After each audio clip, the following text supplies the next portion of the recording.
Carson, California, it is time for the main event of the evening. 12 rounds of boxing for the WBA, WBC, IBO Middleweight Championship of the World. Brought to you by Triple G Promotions and Don King Productions, presented by Chivas Regal. What are you fighting for? Tecate, the official beer of boxing. Sponsored by Cisna Bank, Today, Forever, and Trans Telecom. Sanctioned by the California State Athletic Commission, Executive Officer Andy Foster, and Chairman John Caravelli. Your three judges scoring this bout at ringside on the 10-point must system, Barry Lindenman, Steve Morrow, and Alejandro Rochin. And when the bell rings and the action begins inside the ring, your referee in charge, Jack Reyes.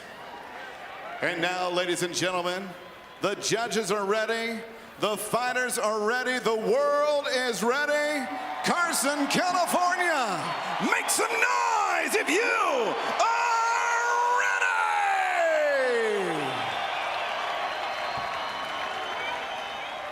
ready! Introducing to you first, fighting out of the blue corner.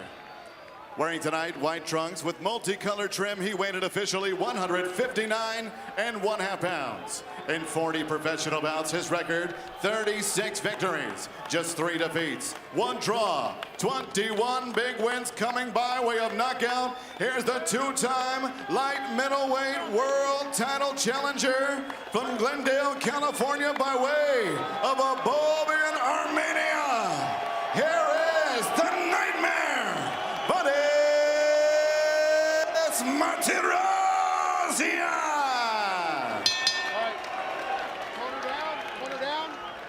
And next, his opponent across the ring, fighting out of the red corner. Wearing white trunks, trimmed in black, he weighed in 160 pounds even. As a professional, he is unbeaten, 37 victories, including 33 knockouts, no defeats, and 1 draw. From Gennady, Kazakhstan, ladies and gentlemen, here is the unbeaten, unified WBA Super, WBC, IBF, IBO Middleweight Champion of the World, Triple J, Gennady Golovkin.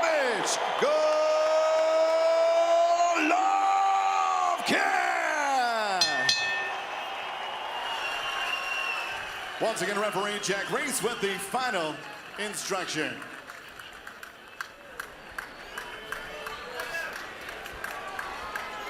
Right here? Right here for now?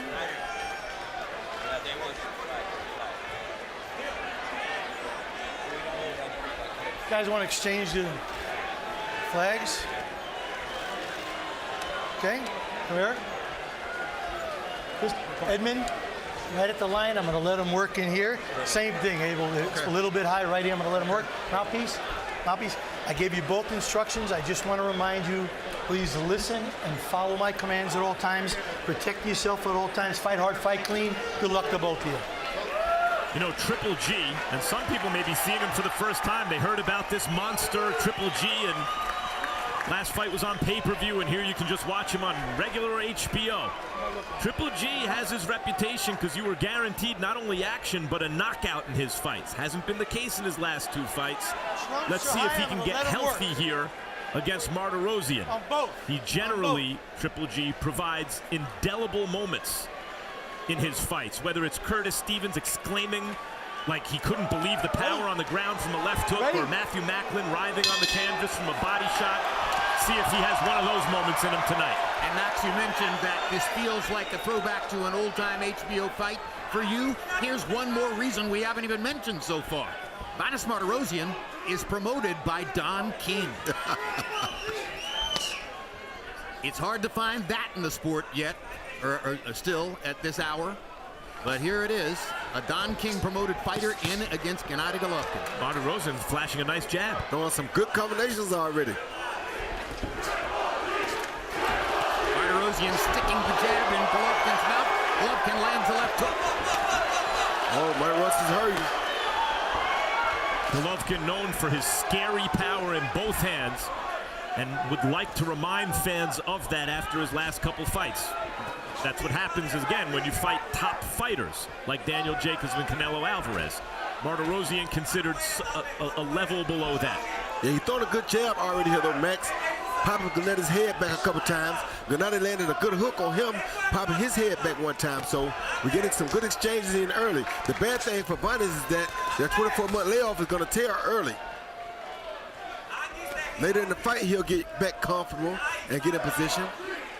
Well, Martirosyan has been in the gym, Roy, and he says he's been in the gym for the last 17 months fairly continuously. But when you have not been in a real fight for a long time, almost 2 years in his instance, are you more susceptible to power shots? Much more susceptible because you're not used to that movement and having that crowd there. The crowd drains so much energy from a fighter, as most real fighters know. Secondly, when you haven't been in there, the little things, the timing, the making a guy miss by a hairline, I mean, it's very difficult to do because you don't know that feeling until you get out there and have it again. They say the last thing to leave a fighter is his punch. But we've also seen fighters age and lose that knockout snap. Roy, you think Triple G still has that vaunted power? Well, Triple G does, and Max, I meant to tell you a little earlier too, we always talk about Triple G being 36 years old, but Triple G is an elite fighter.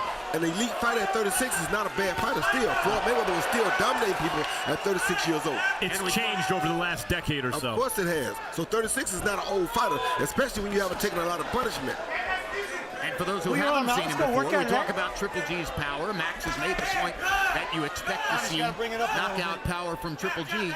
But CompuBox counts him as the most prolific jabber in boxing. He lands more than 10 jabs per round. Nobody else in boxing has done that. And he's landed 14 this round. A hard right hand by Martirosyan knocks Golovkin back. I think Varney's just hurt Golovkin a little bit. I agree, and he hit him with a good right hand counter before he landed the left. Followed by a good jab, yes.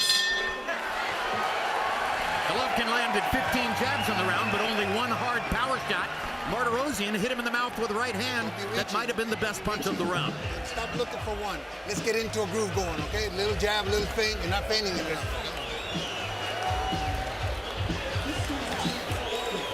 You're a little tight. Okay, you're a little tight. Loosen up. Just relax. Huh? Where's the grease? You know what you're going to do? You're going to start moving that head, being more comfortable, being smart, so tight on your defense, okay, D? Everything's working. Do what you're doing. You're doing everything good, but he's going to start jabbing more because he's missing his right hand. You're being smart. Very good. Move a little bit. You see Varney's come in with a jab, a right hand, and Triple G thought it was over. Then all of a sudden, bing, there goes another jab, and that's what knocked him off balance because it's the punches that you're not ready for. Look at Triple G's eyes. He said, oh, snap, this guy can punch. Yeah, I thought it was the right hand that had stunned him a little bit, but actually it was the follow-up left. Vanes Martirosyan came up in boxing in Southern California. A lot of Mexican fighters, a lot of gym wars. And he thinks he's uniquely prepared for Golovkin's Mexican style, but those are some monster shots. Uppercut by Golovkin, and Martirosyan grabs and holds on. That hurt him really bad, though, Jim. That uppercut hurt really bad. That was a good shot. He held on to Golovkin long enough to avoid being called for a knockdown, even though his knee hit the canvas. Dak Reese ruled it a throw by Golovkin. Jim, he's kind of too slow right now to get out of the way of Triple G's big punches. So if Triple G turns it up right now, he can get him out before Vanes gets ready. And he better do that because Vanes is throwing some really big shots, but the ring rust is still really affecting him right now. Vanes is not reacting like a scared fighter. He's reacting like a fighter who's seen this all before. And that's not good, Max. Well, because Triple G still has that concussive power. That's what I'm saying. That's not good because you need to be a fighter that acts like you don't want no part of this in the early rounds while he's powerful until you get used to seeing the timing of his punches. Then you can act like it doesn't really matter. Right now, it does matter because if he catches you crisp, it's going to be a problem. You heard Abel Sanchez telling Golovkin between rounds, you're a little tight. And it does look that way. As though Golovkin's got a lot of weight on his shoulders. A lot of pressure to deal with. A lot of outside the ring stuff. And he gets hit with a right hand again by Martirosyan. Oh, hard left hook by Golovkin. Right hand by Golovkin. Another left. Hard left hook. Down goes Martirosyan. And he collapses onto his face. As Reese picks up the count. 7, 8, 9, 10. We're done. Second round knockout for Golovkin. and I would have got disqualified for that. Roy is not wrong about that. I would have got disqualified. I don't think Triple G should be disqualified for that, but that was exactly like the punch that you got disqualified for. Triple G, in his desire to score the knockout, was, if anything, overzealous with a fighter on his knees in front of him and landed a shot when Martirosyan was technically already down. And that may have been the finishing shot. Pretty close. I'll have to look at the replay to see whether Martirosyan actually was on the canvas or was in the process of going down. I wouldn't DQ a fighter for that, nor should you have been DQ'd. I agree. But technically, I believe he hit him when he was down. We'll see. Either way, he's got a new knockout streak. 1. Here's another look. Once again, the uppercut that caused the problems early, hit him right on the chin with a beautiful uppercut. Doesn't get any better than that, Jim.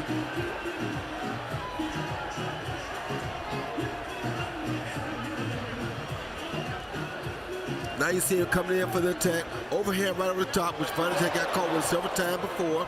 Then he comes back with a jab, another jab, a good jab to set up the right hand again. Another great shot, followed by tap right hand, a big left hook, and that pretty much finished Vargas right there. Followed by right hand, but Vargas was out at that point. Another hook, boom, and now Vargas is done. And there's a right hand, he's down right there on the ropes, and here's a, well, he was going down, so it wasn't that bad. I don't think his knee had reached the canvas, but the glove may have. Technically, he's down the moment that the glove touches the canvas. Yeah, let's look at it again. Haven't watched that. If the ropes are holding you up, you're down. That's right. And I think the ropes are holding him up. But guys, that was a clean knockout, even if it was a little messy at the end. That would never, I think, rise to the level of DQ if it's called properly. I totally agree, and you've got an excellent referee in there to make the call. Jack Reese is one of the very best. Now here's Reese as the count reaches 9, 10, and he waves it off. And Golovkin seems to let out a little air, relaxing finally after all the turmoil and the tension and the decision-making he's had to go through in these last few months. And now let's go to ring announcer Joe Martinez with the particulars on the KO. Ladies and gentlemen, the end comes at the official time. 1 minute, 53 seconds, round number 2. Referee Jack Reese reaches the count of 10 for your winner by KO victory. He is still unified middleweight champion of the world, Triple J, Gennady Golovkin.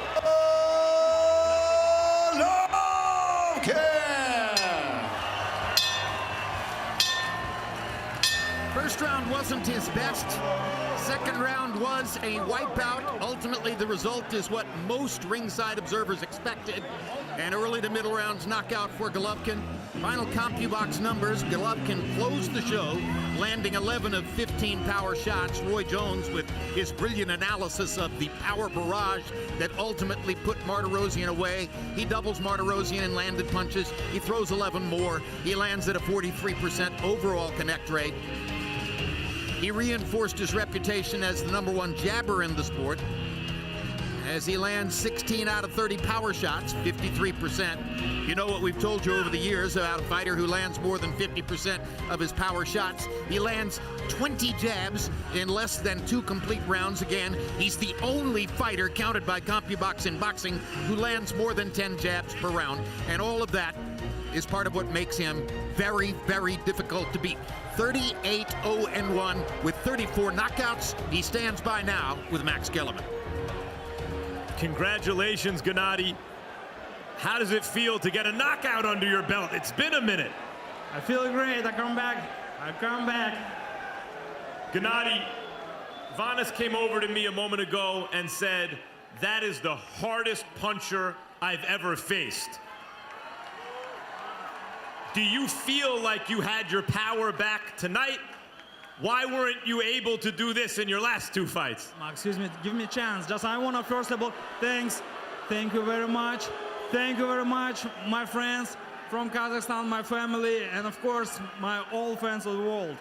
Thank you very much. It's huge support. And of course, yeah, Vanes, he is very good fighter. He punched me a couple of times, you know, just after first round, I said, this is serious business. This is a serious fight. That's what it looked like. It looked like he got your attention at the end of the first round, and you came out all business in the second. Absolutely. This is my second round is all business. First round, just I'm looking just his strategy because I know his team very good team. Congrats, and just you know, just second round, this is true business. Given the date at which Canelo had to pull out of tonight's fight that was supposed to take place in Las Vegas, you had to come up with a last-minute replacement opponent. Vanes has a name, he's a good fighter, he's a known fighter, he has a pleasing style, so it's understandable that he's a replacement opponent. But now this fight is over. The middleweight division is chock full of opponents who suddenly seem willing to fight you. What do you want to happen now? I want everybody. First of all, this is belt, this is Cinco de Mayo, thank you WBC family. This is big gift to all people, so congrats guys, just Cinco de Mayo forever. When you say everyone, obviously the hope would be a Canelo rematch on Mexican Independence Day weekend. Is that what you're interested in? Absolutely, he's ready, just I'm ready anytime.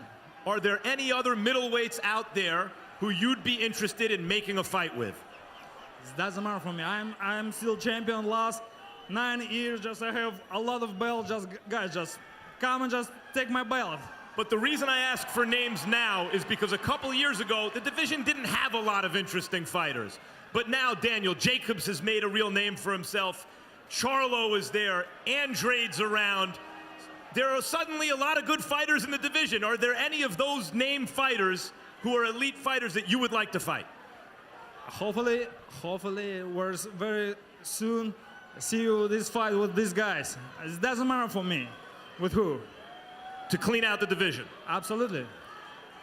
Gennady, thank you very much. Good to see you again. Hope to see you in several months in the ring with Canelo. Thank you very much. Thank you very much for everybody, for your support, and congratulations for Cinco de Mayo. Thank you, guys. Jim. That's why he's so popular. Roy Jones, let's take another look at the knockout sequence. This is a traditional angle replay. Then we're going to take a look at another one, but once again, run us through what happened here. Well, he was going at him. He had him hurt. He knew he had him hurt. He went a big left hook right there. That took the fight out of him. That's another right hand. That left hook definitely took the fight out of him. He looked like he was down, and then he threw a shot. Now, we couldn't tell that the knee was down or not, but in this new angle that we've never seen on camera before, this is going to tell us something different. There's the right hand, another tap followed by the big left hook, boom, which ended the fight pretty much. A straight right hand, another hook right there, and down goes the knee, and down the knee, and here comes the right hand. Roy Jones Jr. would have been brutally disqualified if that was Roy Jones Jr. in his prime. I don't care what nobody tell me. If he was in the state of New Jersey